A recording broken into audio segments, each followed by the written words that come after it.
Atu halakon lei pensão vitalícia fretelin la dúvida no CNRT husu tem que consenso entre bancada governo na oposição e a Parlamento Nacional.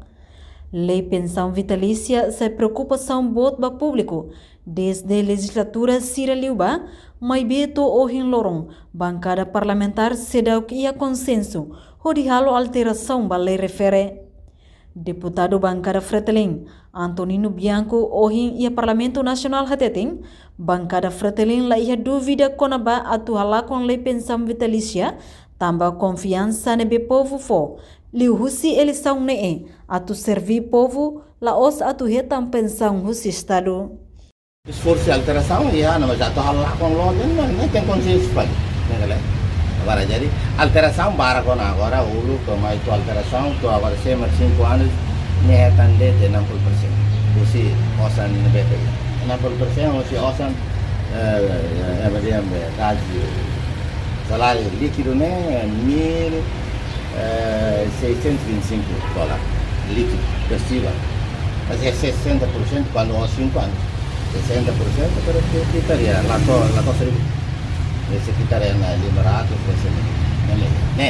mas agora tem que falar lá com outro que mas bem depende e a consciência para de como vai dar lá com outro dele importante né lei de altera lá com outro por exemplo Belgiana presidente de Belgiana presidente da República por exemplo membro do governo e primeiro-ministro da sair né altera né para perder dignifica de chefe de estado dele presidente do parlamento dele, o primeiro-ministro dele, o tribunal, cara que não é, alteração nacional.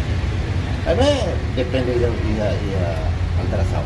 Dari kan pensiun, unidora pensiun tudo, pensiun parlamento, governo, pensiun para funcionários, e veteranos.